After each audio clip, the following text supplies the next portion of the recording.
house facing the road, and she hadn't heard a vehicle. But that didn't mean anything. This was a big property, 10 acres.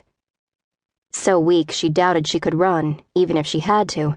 She peered around the corner of the building. She couldn't see whoever was approaching. Sweat, rolling from her hairline, dripped into her eyes. She blinked to clear her vision, and prayed for a burst of adrenaline to stop her knees from turning to jelly. What was wrong with her? In her line of work, the threat of physical injury, or death, came with the territory. She'd known that from the beginning, but she'd always imagined herself as so much tougher, so much calmer in the face of danger. She hadn't reacted like this when she was a cop, or when she found Janice's remains scattered in that gully, had she? No, but she'd worked property crimes when she was with Phoenix PD, and after that the Maricopa County Sheriff's Office. And the day she found Janice, she'd been with a group of search and rescue guys she'd hired to scour land the police had decided was too far out. They'd stumbled across bones, which distanced her from the violence that had taken Janice's life. This was different. Francesca had just discovered a recent kill. She was alone in a relatively remote location, and no one else had any idea where she was. She hadn't even notified Heather, her assistant, other than to say she'd be out most of the day, running down leads. She'd driven from her home in Chandler, 2 hours to the south, and didn't know anyone in the area. "Who's there? And what do you want?"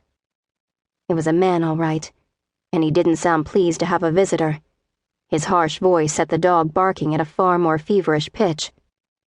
Unwilling to answer, and afraid to poke her head around the shed again, for fear he'd see her, she pressed her back against the rough wood of the building. The bartender at the poorhouse had told her he'd spotted a woman resembling April, getting into a truck driven by the guy who owned this salvage yard, Butch Vaughn. She'd come out here hoping to speak to Vaughn. But after finding the figure beneath the tarp, she knew it wasn't the time or the place to confront a possible killer. Especially a killer with a Doberman that could easily be released. The police could deal with it. "I know you're there," he said. "Demon's making damn sure of it." Demon had to be the dog. What an appropriate name. "What are you doing trespassing on my property?" His footsteps had grown less decisive. He wasn't quite sure where she was. "Don't you have any manners?" Her actions said more about her nerve than her manners. Pushing even when others didn't want to be pushed, and looking even when they didn't want certain things to be seen, was part of her job. Although she hadn't always been so assertive, her desire to succeed had forced her to overcome her natural reluctance to pry. Timid private investigators weren't going to help anyone. If the owner of this property hadn't been seen with April, who'd been missing for 3 days, Francesca would never have considered intruding on his privacy. Glancing behind her, she wondered if she should make a break for her car. Could she get around the house and all the way to the road before he caught her? If her heart wasn't already racing, she thought she might have a chance. 5 years ago she'd taken up running as a way to relieve stress and stay in shape. She prided herself on her athletic ability. But a 1/4 mile had never seemed as far as it did at this moment, and she had no illusion that she could out-sprint a man who was in top physical condition.